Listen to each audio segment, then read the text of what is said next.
নবীজি আরেকটা আপনার দৃশ্য দেখলেন যে কি একটা লোক আপনার দাঁড়িয়ে আছে, যে কি আপনার চোখগুলো হলো বড় বড়, চোখগুলো কি বড় বড়, পাঁচ আসমানের ওপরে আজকে লোকটাই আপনার দাঁড়িয়ে আছে, চোখগুলো দেখা যায় বড় বড়। ও জিবরাইল, এটাই আবার কে গো? জিবরাইল বলছেন, ইয়া রাসূলুল্লাহ, ইয়া হাবিবাল্লাহ, নবী গো, আজকে গুনাহগার উম্মত উম্মতিরা দুনিয়ার বুকে যাওয়ার পরে নেকির কাজ যখন না করবে, দুনিয়ার বুকে যাওয়ার পরে গুনার মধ্যে যখন লিপ্ত থাকবে, সে যখন মৃত্যুবরণ করবে, তাকে সে যদি জান্নাত জাহান্নামে না যেতে চায়, এই যে ফারিস্তাটা দাঁড়িয়ে আছে, চোখগুলো আপনার বড় বড়, মুখটাই আপনার লম্বা চওড়া, এই যে ফারিস্তাটা দাঁড়িয়ে আছে, চোখের পাঁচালিকে যদি আপনার তুলে, ভয়ে মানুষ জাহান্নামে পড়ে যাবে। কোথায় পড়বে? জাহান্নামে পড়ে যাবে। ইয়া রাসূলুল্লাহ, ইয়া হাবিবাল্লাহ, নবী গো, এই ফারিস্তাটার নাম কি জানেন? এই ফারিস্তাটার নাম হলো মালিকাল মাউত। কি ফারিস্তা? মালিকাল মাউত ফারিস্তা। যে ফারিস্তার বসবাস পাঁচ আসমানে, পাঁচ আসমান থেকে আপনার ষষ্ঠ আসমানে গেলেন, ষষ্ঠ আসমানে যাওয়ার পরে সাত আসমানে গেলেন। কত আসমানে বলেন? সাত আসমানে গেলেন। সাত আসমানে যাওয়ার পরে আল্লাহর নবী সাল্লাল্লাহু তাআলা আলাইহি ওয়াসাল্লাম, নবীজি আমার দেখতে পায়, নবীজি সাত আসমানকে ভেদ করে, সিদরাতুল মুনতাহাকে ভেদ করে আপনার চলে যাবেন আল্লাহর কাছে। কিন্তু যে রাস্তাটা দিয়ে নবীজি যাবেন, ওই রাস্তাটাতে আপনার উটের লাইন চলছে। কিসের লাইন? উটের লাইন চলতে আছে। আর ওই উটের উপরে আপনার একটা করে বাক্স বাঁধায় আছে। কি বাঁধা আছে? উটের পিঠের উপরে একটা করে বাক্স বাঁধায় আছে। ওই বাক্সগুলোকে আপনার আল্লাহর নবীজি আপনার বললেন, ও জিবরাইল, তুমি আজকে একটা বাক্সকে পেড়ে নাও, আর একটা বাক্সকে পাড়ার পরে তুমি আমার কাছে নিয়ে এসো। আমার কাছে নিয়ে আসার পরে বাক্সটাকে তুমি খুলো। ওই উটের উপরে, ওই উটের পিঠের উপর থেকে জিবরাইল আলাইহিস সালাম বাক্সটাকে আপনার পেড়ে নিয়ে আসলেন। নিয়ে আসার পরে আল্লাহর নবীজির সামনে দিয়ে দিয়েছেন। আল্লাহর নবীজি বলছেন, জিবরাইল, আজকে তুমি এই বাক্সটার তালাকে খুলো। বাক্সতে তো তালা মারাই আছে, তোমাকে খুলতে হবে জিবরাইল। জিবরাইল আলাইহিস সালাম উটের লাইন যায়, আর লাইনের উপরে বাক্স আছে, আর বাক্সর ভিতরে আপনার তালা মারাই আছে, কিন্তু চাবি নাই। তো চাবি নাই। জিবরাইল বাক্স খুলো। আল্লাহর নবীজি বলছেন, ও জিবরাইল, এই উটের উপরের বাক্সটাকে তুমি খোলো। আর এই বাক্সটাকে খোলার পরে দেখো বাক্সর মধ্যে কি আছে। জিবরাইল আপনার বাক্সর তালা খুঁজে পেলেন না, তালা পেলেন, চাবি খুঁজে পেলেন না। আল্লাহর নবীজিকে বলেন, ইয়া রাসূলুল্লাহ, আজকে আমি তালাটাকে খুলবো কেমন করে? আল্লাহর নবী সাল্লাল্লাহু তাআলা আলাইহি ওয়াসাল্লাম আপনার বলতে আছেন, ও জিবরাইল, তুমি আমার নামে দরুদ শরীফ পড়ো, আর আমার নামে দরুদ শরীফ পড়ে আজকে তালাতে ফুঁক মেরে দাও, দেখো তালা খুলে যাবে। বলেন সুবহানাল্লাহ। আজকে আপনি যদি দরুদ শরীফ পড়ে যদি তালায় ফুঁক মারি, তো তালা খুলবে? বাপ বলেন, জোরে বলেন না।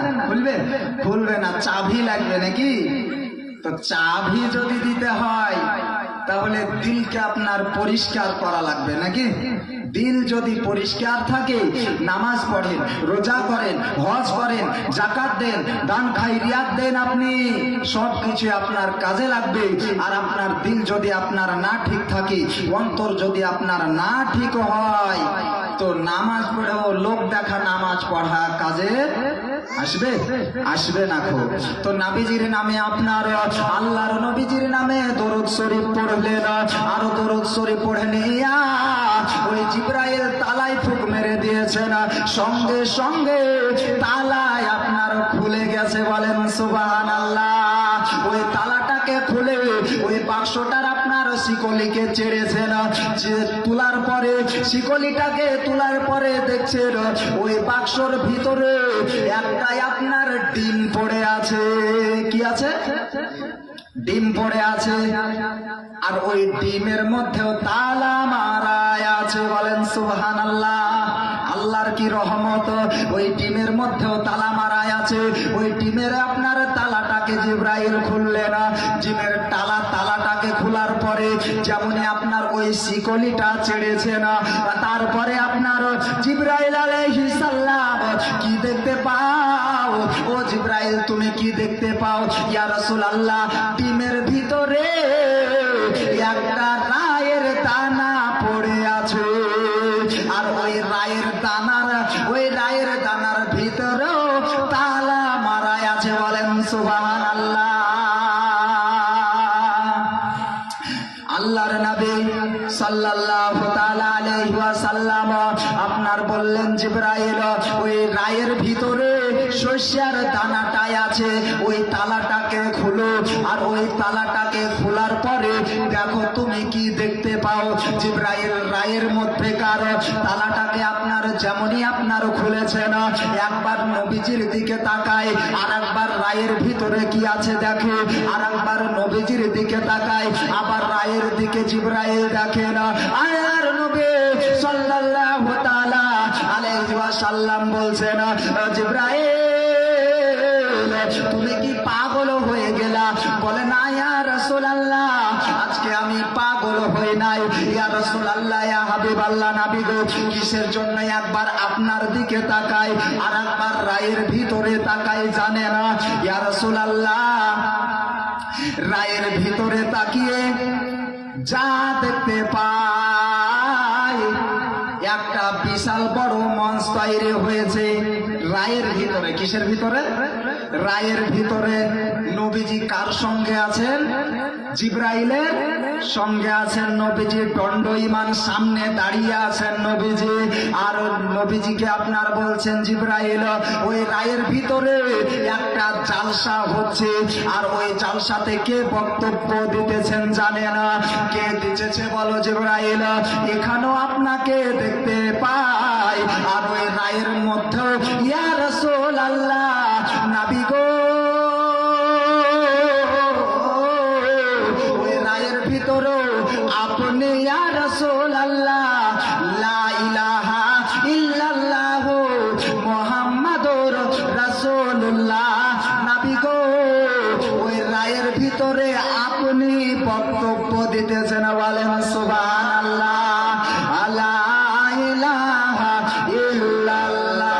সকলে বলেন লা ইলাহা ইল্লাল্লাহ, লা ইলাহা ইল্লাল্লাহ, লা ইলাহা ইল্লাল্লাহ। আরে কত সুন্দর মদিনা, জোরে বলেন সুবহানাল্লাহ। আরে কত সুন্দর মদিনা, যার নাই গো কোনো তুলনা। আরে কত সুন্দর মদিনা, যার নাই গো কোনো তুলনা। তোমরা বুঝেও কেন বুঝো না? আমরা সবই বুঝি, কিন্তু নামাজ পড়ি? বলেন, সবাই জানি যে কি 5 ওয়াক্ত নামাজ পড়া ফরজ নাকি, কিন্তু বুঝেও বুঝি না।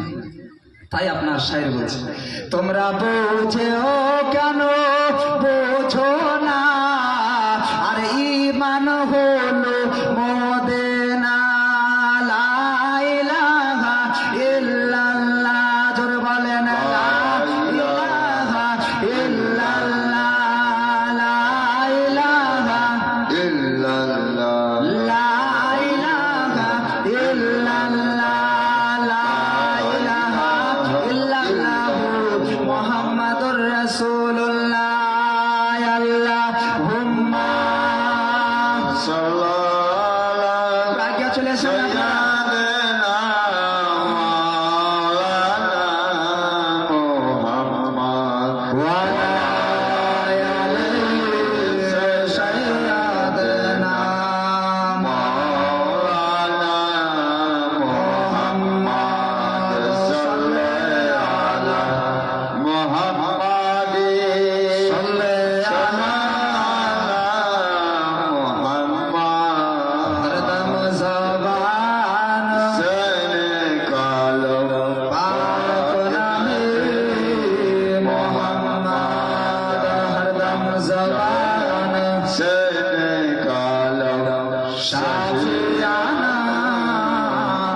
দুই জায়গাতে নবীকে দেখা গেল নাকি, রায়ের ভিতরে নবীজি, আর আজকে আর সামনেও জিবরাইলের দাঁড়িয়ে নবীজি আমার এমন ছিলেন, নবীজি সামনে যেমন দেখতে পাই, নবীজি আমার পিছনেও তেমন দেখতে পাই, নবীজি ডানে যেমন দেখেন, আল্লাহর নবীজি বামেও আপনার তেমন দেখে।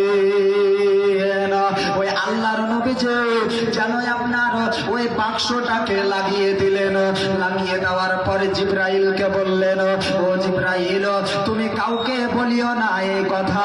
বলে ইয়া রাসূলুল্লাহ, ইয়া হাবিবাল্লাহ নবী গো, আজকে এই কথা আমি কাউকে বলবো না। সাত আসমানকে ভেদ করে সিদরাতুল মুনতাহা, নাম শুনেননি? সিদরাতুল মুনতাহা, ওই সিদরাতুল মুনতাহার বর্ডারে আপনার যেমনই চলে গেলেন, বুররাককে রেখে দিলেন। বুররাককে রেখে দেওয়ার পরে এবারে বুররাক যদি এই ধারে থেকে যায়, আল্লাহর নবীজি আল্লাহর কাছে কিসে যাবে? প্রশ্ন নাকি? বুররাক সিদরাতুল মুনতাহার এই ধারে আপনার থেকে গেল, আল্লাহর নবীজি আল্লাহর সঙ্গে দেখা করতে যাচ্ছে, তো কিসে যাবে? হ্যাঁ, কিসে যাবে? আল্লাহ পাক রব্বুল আলামিন আর একটা জিনিস পাঠিয়ে দিলেন। বলবেন কি জিনিস? ওই জিনিসটার নাম হচ্ছে আপনার রফ। রফ কি নাম? রফ। রফ। এই রফে করে আল্লাহর নবী সাল্লাল্লাহু তাআলা আলাইহি ওয়াসাল্লাম আল্লাহর কাছে চলে গেলেন। যাওয়ার পরে আল্লাহ রাব্বুল আলামিনের কাছে আপনার যাবেন, ওই আরশের উপরে আপনার নবীজি আপনার উঠেছেন, আর আরশের পায়াগুলো নবীজির পা ধোয়া মাত্র নবীজি পায়ের জুতোগুলো খড়মগুলো আপনার খুলতে চাচ্ছে। ওই আরশের পায়াগুলো আল্লাহকে ডেকে বলে, আল্লাহ গো,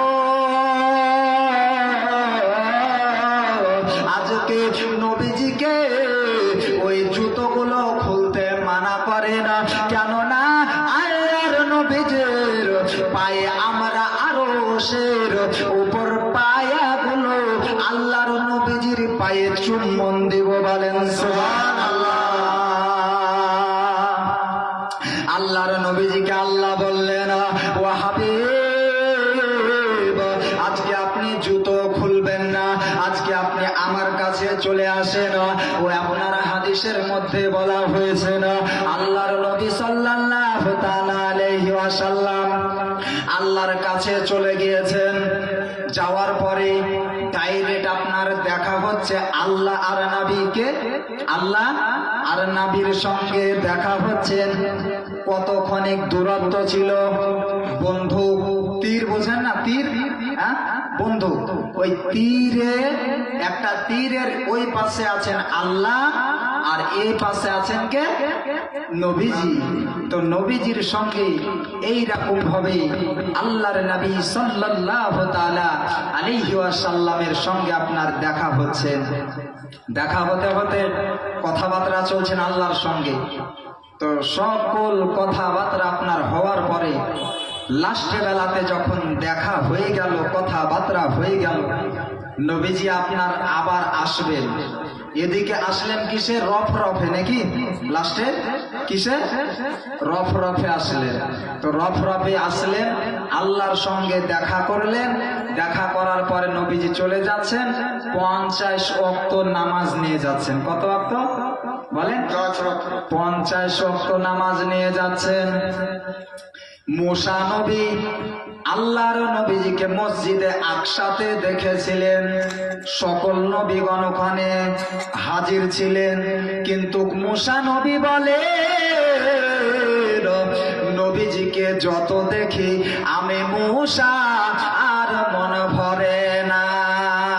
বলেন সুবহানাল্লাহ। নবীজিকে যত দেখে, নবীজিকে ততই দেখতে মন চায়। আল্লাহর নবী সাল্লাল্লাহু তাআলা আলাইহি ওয়াসাল্লাম 50 ওয়াক্ত নামাজ নিয়ে আসছেন, মুসা আলাইহিস সালামের সঙ্গে আপনার দেখা। বলে ইয়া রাসূলুল্লাহ, আপনার উম্মত উম্মতিরা এই 50 ওয়াক্ত নামাজ পড়তে পারবে না। 5 ওয়াক্তই তো নামাজ পড়তে পারে না নাকি? 50 ওয়াক্ত নামাজ দিলে মানুষের মাথাতে আপনার এটাই তো বোঝা মনে হচ্ছে। তখন আপনার মনে হবে যে কি 1 কুইন্টাল জিনিস আপনার মাথাতে চেপে আছে নাকি? 50 ওয়াক্ত নামাজ এখানে 5 ওয়াক্তই তো পড়তে পারি না, তো 50 ওয়াক্ত নামাজ নিয়ে আল্লাহর নবী আসছেন। যেতে যেতে যেতে যেতে আল্লাহর নবী সাল্লাল্লাহু তাআলা আলাইহি ওয়াসাল্লাম এক এক করতে করতে আপনার 45 ওয়াক্ত কমালেন। কত ওয়াক্ত? 5 করতে করতে 9 বার গিয়েছিলেন আল্লাহর কাছে, দিয়ে 45 ওয়াক্ত কমিয়েছিলেন। তো 5 ওয়াক্ত নামাজ নিয়ে আল্লাহর নবী সাল্লাল্লাহু তাআলা আলাইহি ওয়াসাল্লাম চলে আসছেন। তা আস্তে আস্তে আল্লাহ পাক রব্বুল আলামিন একটা কথা বলছেন। কি কথা? বলে হাবিব, 5 ওয়াক্ত নামাজ দিলাম, আমারটাও থাকলো আর আপনারটাও থাকলো। আল্লাহ গো, এবারে কি আমার উম্মত উম্মতিকে 55 ওয়াক্ত নামাজ পড়তে হবে নাকি? আল্লাহ কত দিয়েছিলেন প্রথমে? 50। আবার আল্লাহ বলছেন যে কি আমারটাও থাকলো আপনারটাও থাকলো। তো নবীজি ভাবছে যে কি আমার উম্মত উম্মতিকে কি এবার 55 ওয়াক্ত নামাজ পড়তে হবে? বলে হাবিব না, আপনার উম্মত ও উম্মতিরা দুনিয়ার বুকে যাওয়ার পরে এই 5 ওয়াক্ত নামাজটাকে যদি কমপ্লিট